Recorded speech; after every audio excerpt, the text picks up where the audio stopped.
आज की वीडियो में हम लोग देखेंगे किसान विरोधी बिल 2020। इसमें किसान आंदोलन क्यों कर रहा है उसके बारे में हम लोग जानेंगे, बारीकी से जानेंगे, एकदम सिंपल भाषा में जानेंगे कि आखिर ये आंदोलन क्यों हो रहा है। तो हम लोग आसानी से जानेंगे। इसमें देखते हैं तो अगर कोई व्यक्ति किसी का विरोध क्यों करता है, किसी पे आंदोलन क्यों करता है, तो सिंपल से भाषा में कि वो चीजें हमें पसंद नहीं होगा तभी तो हम लोग विरोध करेंगे। मान लीजिए हमें ये टेबल पसंद नहीं है तो मैं इसका विरोध करूंगा कि ये चीजें मुझे पसंद नहीं है। तो कोई भी चीज अगर हमें पसंद नहीं, हमारे हित में नहीं बनाया गया है तो लोग उसका विरोध करेंगे, उसके खिलाफ उतरेंगे रोड पे, उसका आंदोलन करेंगे। तो वही चीज किसानों के साथ हो रहा है कि इसमें किसान विरोधी बिल 2020 जो पास किया गया, इसमें 3 कृषि बिल पास किए गए हैं। तो इसमें किसान को आंदोलन करने के लिए मजबूर होना पड़ा है। इसमें समझने वाली बात है कि अगर हमारे जो है सब्जी है, अनाज है, हमारे महंगा हो जाता है। क्यों हो जाता है? इसी कारण से महंगा हो जाता है। यहाँ पे देखते हैं तो अक्सर हम लोग देखें प्याज जो है 80 रुपये चला जाता है, टमाटर जो है 100 रुपये चला जाता है। क्यों? तो ये कारण यहाँ पे हम लोग बारीकी समझते हैं। प्याज जो 80 रुपये हो जाता है, टमाटर 100 रुपये, आलू 50 रुपये हो जाता है। तो ऐसा क्यों होता है? ऐसा अगर ऐसा होता है तो 80 रुपये प्याज, टमाटर 100, आलू 50, तो इसका मतलब क्या है? किसान बहुत अमीर होना चाहिए, वो सूट बूट पहनकर घूमने चाहिए, बड़े बड़े कारों में घूमने चाहिए, वो तो बड़े बड़े बिल्डिंगों में रह सकते हैं, बहुत बड़ा भंडारण भी कर सकते हैं, बड़े बड़े गोदाम भी बना सकते हैं। किसान तो आत्महत्या क्यों करेंगे? कर्ज क्यों लेंगे? कर्ज से परेशान होकर क्यों मरेंगे? अपने अपने बच्चों को बड़े बड़े स्कूल में पढ़ाएंगे जब इतना महंगा वो सब्जी बेचेंगे। 80 रुपये प्याज, 100 रुपये टमाटर, 50 रुपये आलू, तो अमीर होना चाहिए ना। तो लेकिन जस्ट उल्टा होता है, किसान आत्महत्या करने के लिए मजबूर हो जाते हैं। क्यों? तो यहाँ पे होता क्या है कि जो भी किसान फसल उगाता है, ठीक है, मान लीजिए बहुत आलू उगा रहे हैं, तो मान लीजिए जो है इसमें होता है क्या, न्यूनतम समर्थन मूल्य एक होता है। एक होता है न्यूनतम समर्थन मूल्य, जिसको हम लोग एमएसपी बोलते हैं इंग्लिश में। तो यहाँ पे हम लोग देखते हैं न्यूनतम समर्थन मूल्य, ठीक है, न्यूनतम समर्थन मूल्य ये सरकार द्वारा तय किया जाता है कि इस रेट पे बेचना है, सरकार इस रेट पे खरीदती है, एक रेट तय किया जाता है, ठीक है, ताकि किसानों को कम से कम नुकसान हो, ठीक है।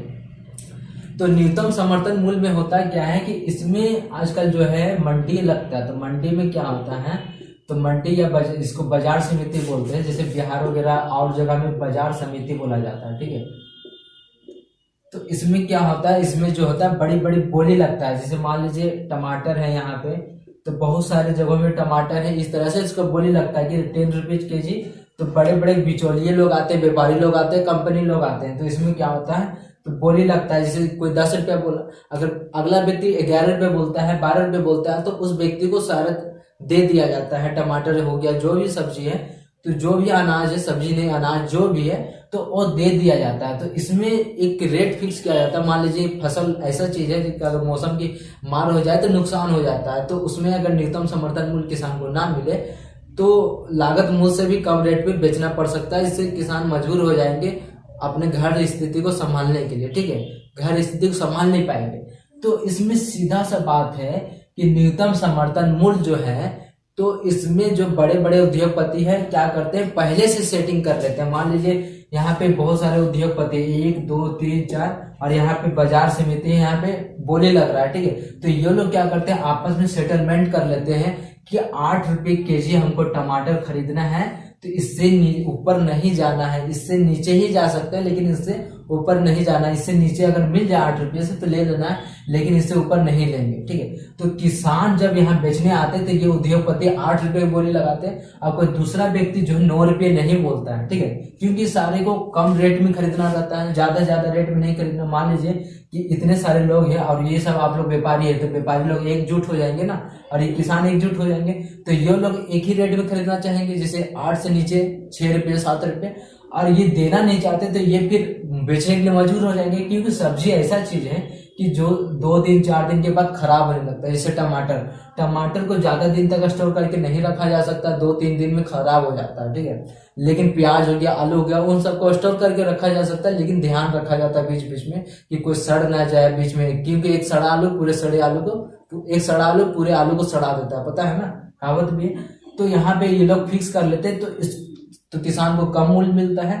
अब उसके बाद क्या होता है, किसान तो बेच दिया 8 रुपया में, ठीक है। टमाटर बेच दिया 8 रुपया में, लेकिन क्या हम लोग 8 रुपया में टमाटर खरीदते हैं? नहीं, वही टमाटर हम लोग 80 रुपया में खरीदते हैं। क्यों? ये क्या करते हैं व्यापारी लोग, उद्योगपति लोग, इनको जाके स्टोर कर लेते हैं। कूल प्लेस जो है अपना गोदाम बना रखते हैं, जैसे गर्मियों के दिनों में कूल प्लेस में रखते हैं ताकि खराब ना हो। और उनको बारी बारी से बीच बीच में क्या करता है, स्टॉक को बंद कर देते हैं अपना, जो बोलते हैं गोदाम में खत्म हो गया, अभी माल नहीं आ रहा। और इन चीजों को क्या किया जाता है, बढ़ा बढ़ा के धीरे धीरे बेचा जाता है। 8 रुपये लिए तो इसको डबल ट्रिपल नहीं, उससे भी 4-5 गुना बेचा जाता है। जैसे शुरू में बेचा गया 8 रुपये लिए तो 20 रुपये या 25 रुपये बेचा गया। अब धीरे धीरे स्टॉक को बंद कर दिया है, क्योंकि फ्रिज में रखा गया है या बहुत सारे कूल प्लेस में रखा गया है, क्योंकि उतना सारा तो फ्रिज में तो रख नहीं सकते।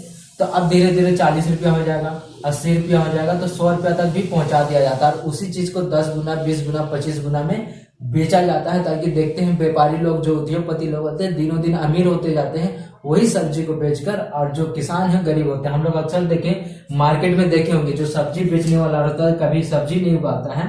मार्केट में देखेंगे जो सब्जी बेचने वाला, अनाज बेचने वाला होगा, जो कभी सब्जी नहीं उगाता वो अमीर हो जाता है। लेकिन जो बड़े बड़े खेतों में खेती करते हैं, बड़े बड़े खेतों में बहुत भारी मात्रा में टमाटर सब्जी वगैरह उगाते हैं, वो कभी अमीर नहीं होते। क्यों? यही कारण है, मेन कारण है। तो इसमें जो होता है न्यूनतम समर्थन मूल्य से भी उन्हें कम रेटों में खरीदा जाता है उनके अनाज को, ताकि उनको बढ़ा बढ़ाकर बेचा जा सके। तो यही चीजें हैं जो किसान जो समझ गए हैं और वो आंदोलन कर रहे हैं। और पहले ये आंदोलन हरियाणा में हुआ, क्योंकि जो भी विधेयक होकर पास होता है जो, तो वो पहले उन्हीं राज्यों में होता है, जैसे हरियाणा, उत्तर प्रदेश, राजस्थान, वही सब राज्यों में होता है, उन्हीं सब राज्यों में होता है। वहां के लोग को पहले पता चलता है, तो वहां के लोग एजुकेटेड ज्यादा है, तो उन लोग समझ में आ जाता है और उन लोग आंदोलन करते हैं। बाकी राज्यों में ये बातें धीरे धीरे पता चलता है, तो बाकी राज्यों के लोग भी धीरे धीरे इकट्ठा होते हैं और उनके विरोध प्रदर्शन करते हैं। तो ये था आज का वीडियो। इस तरह के अगर रेगुलर वीडियो देखना चाहते हैं, चैनल को सब्सक्राइब कर ले, बेल आइकन को दबा दे, ताकि नया वीडियो अपलोड हो तो सीधा नोटिफिकेशन आपके पास चला जाए।